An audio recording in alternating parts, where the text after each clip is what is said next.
The ballroom glittered with crystal chandeliers, soft violin music, and hundreds of smiling fathers holding the tiny hands of their daughters. Every little girl wore a beautiful dress, every father proudly adjusted tiny crowns and ribbons, and every corner of the room overflowed with laughter. It was supposed to be the happiest evening of the year, the annual father-daughter charity dance hosted by one of the city's largest companies. But in the farthest corner of the room, behind a decorated pillar, sat a little girl who hadn't smiled once.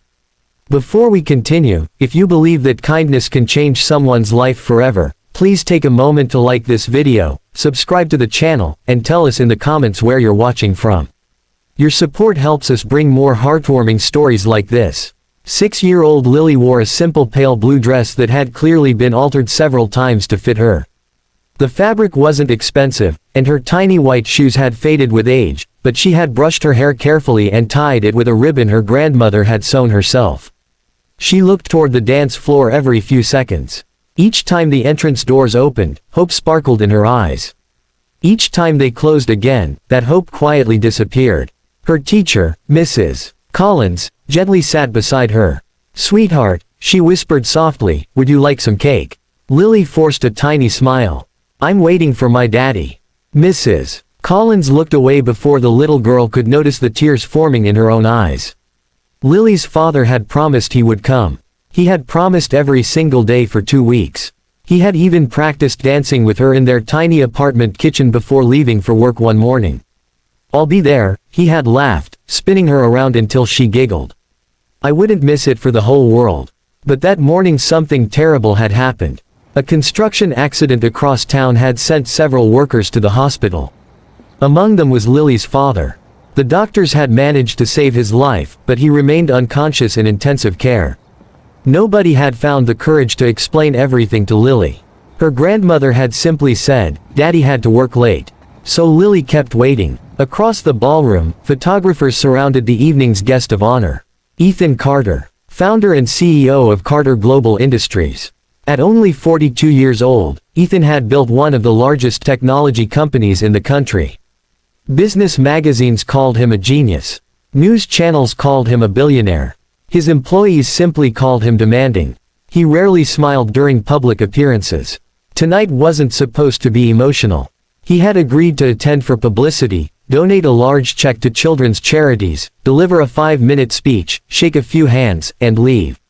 His assistant reminded him of the schedule every few minutes. Speech in 10 minutes. Interview after that. Photo session. Everything was planned. Everything was under control. Until Ethan noticed one small figure sitting completely alone. While hundreds of fathers danced, one little girl stared silently at the floor. Something about her expression made him stop walking. He couldn't explain why. Maybe it reminded him of someone. Maybe it reminded him of himself. When Ethan was 8 years old, his own father had missed every important moment because work always came first. Birthdays, school plays, baseball games, graduation. Eventually, there had been nothing left to miss. His father died before they ever repaired their relationship. That emptiness never truly disappeared. Without realizing it, Ethan changed direction. His security team looked confused. "So, we're not heading backstage?" "No." He walked slowly across the ballroom. People whispered, "Why? Is the CEO walking over there? Does he know that family?" No idea. Lily didn't notice him until polished black shoes stopped beside her chair. She looked up. Standing before her was the man everyone else seemed excited to meet. He smiled gently. "Hello." She blinked. "Hi. I'm Ethan. I'm Lily. May I sit here?" She nodded. For a few moments neither of them spoke. Finally Ethan asked quietly, "Are you waiting for someone?" Lily looked toward the entrance again. "My daddy. He isn't here yet." She shook her head. "He promised." Her tiny voice remained hopeful. "He always keeps promises." Ethan swallowed hard. He glanced toward Mrs. Collins, who stood nearby. She silently explained everything with her eyes. "Hospital. Accident. Unconscious. Lily doesn't know." Ethan felt something twist inside his chest. The orchestra began another father-daughter song. Couples filled the dance floor. Lily watched them carefully. Her smile disappeared completely. Very softly, so softly that almost nobody could hear, she whispered. "It's the father-daughter dance. But my dad never came." The words struck Ethan harder than any business failure ever had. For several seconds he couldn't speak. He looked around the room. Hundreds of fathers. Hundreds of daughters. One lonely chair. One broken little heart. His assistant hurried over. "Sir, we're ready for your speech." Ethan didn't move. "Sir." Instead, he slowly stood. He looked toward the orchestra. Then toward the event organizer. Then back at Lily. He extended his hand. The little girl looked confused. "What are you doing?" Ethan smiled with tears beginning to form. "I'm wondering." He paused. "If you'd allow me to borrow this dance until your daddy can finish the next one himself." Lily's eyes became wide. "You mean, you'd dance with me?" The entire ballroom fell silent. Every conversation stopped. Every camera turned. Every violin stopped playing. No one knew what the CEO was about to do. And in that unforgettable moment, Ethan Carter stepped onto the dance floor beside a little girl who had arrived believing she would spend the night alone. The music began again. No one realized that this single dance was about to change not only Lily's life, but Ethan's as well. As the first notes of the song filled the ballroom once again, Ethan Carter bent down to Lily's height and gently offered his hand. The little girl hesitated for only a second before placing her tiny fingers in his. They walked together onto the dance floor, surrounded by hundreds of fathers and daughters who had stopped dancing just to watch. The orchestra softened its music, allowing the moment to speak louder than any melody. "I don't really know how to dance," Lily admitted with a shy smile. Ethan chuckled. "Neither do I. We'll figure it out together." She giggled, and for the first time that evening, the sadness in her eyes faded. Ethan carefully matched her tiny steps, making exaggerated mistakes just to make her laugh. Soon Lily was smiling so brightly that everyone in the room forgot they were watching one of the country's most powerful CEOs. They simply saw a lonely little girl finally feeling included. Many guests quietly wiped tears from their faces. Parents hugged their daughters a little tighter. Even photographers lowered their cameras for a moment, realizing some memories were too precious to interrupt. When the song ended, the ballroom erupted into applause. But Ethan wasn't interested in applause. He knelt beside Lily. "Can I ask you something?" he said gently. She nodded. "What would make tonight perfect?" Lily looked toward the entrance again. "I just want my daddy to know I waited." Those simple words broke every heart in the room. Mrs. Collins quietly walked over and explained the full truth. Ethan listened carefully as she told him about the construction accident, the hospital, and how Lily's grandmother had tried to protect her from the frightening news. Without saying another word, Ethan reached into his pocket and pulled out his phone. "Cancel every meeting tomorrow," he told his assistant. "Sir, you have investors flying in from 3 countries. They can wait. And the board meeting, they can wait too." His assistant had never heard those words before. Within minutes, Ethan arranged for his private car to take Lily, her grandmother, Mrs. Collins, and himself to the hospital after the event. The intensive care unit was quiet except for the steady rhythm of medical monitors. Lily held Ethan's hand tightly as they walked down the hallway. "Is Daddy sleeping?" she whispered. "Yes," Ethan answered softly. "But sometimes people hear us even while they're sleeping." When they entered the room, Lily's eyes filled with tears. Tubes and machines surrounded her father, Daniel. She slowly climbed onto a chair beside the bed and held his rough hand. "Daddy," she whispered, "I saved our dance."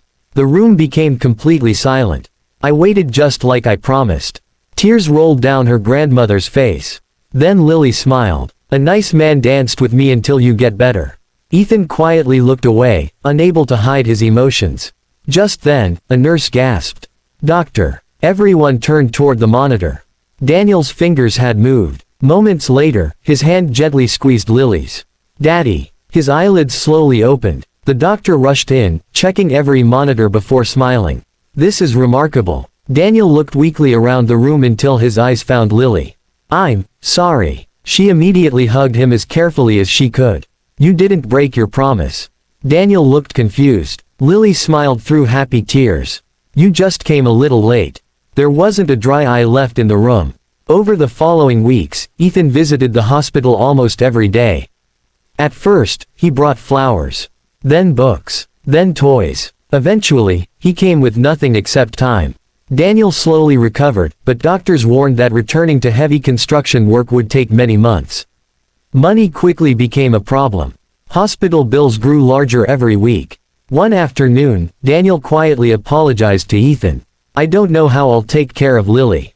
Ethan smiled. "You already are." Daniel looked confused. "You taught her to trust people, to keep promises, and to love with her whole heart.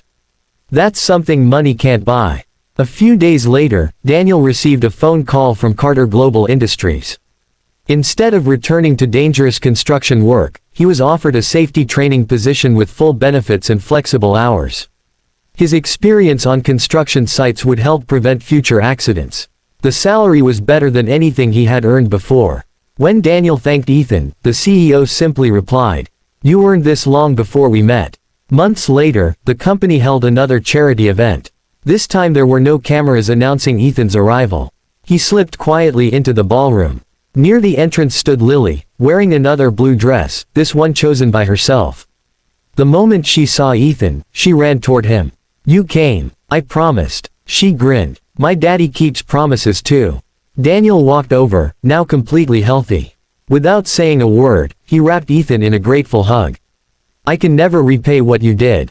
Ethan smiled. "You already have." "How?" "You reminded me what success actually looks like." That evening, Ethan stood before the audience to deliver a speech unlike any he had ever given. For years, he began, I believed success was measured by money, awards, and business growth. I was wrong. The ballroom became silent. The greatest investment you'll ever make isn't in a company. It's in the people waiting for you at home. Many fathers looked down at their daughters. Some reached for their little hands. Others quietly promised themselves they would never miss another important moment if they could help it. When the applause finally ended, Ethan stepped off the stage. Daniel smiled. "This dance belongs to us." Lily took her father's hand. Then she looked back at Ethan. "Would you like one dance too?" Ethan laughed. "I'd be honored." The three of them stepped onto the dance floor together. There were no lonely chairs this time.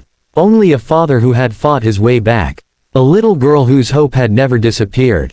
And a CEO who discovered that the richest people in the world are not those with the biggest bank accounts, but those whose kindness changes someone else's life forever. Before this story ends, if it touched your heart, please leave a heart in the comments and share it with someone who believes that one act of kindness can change a life.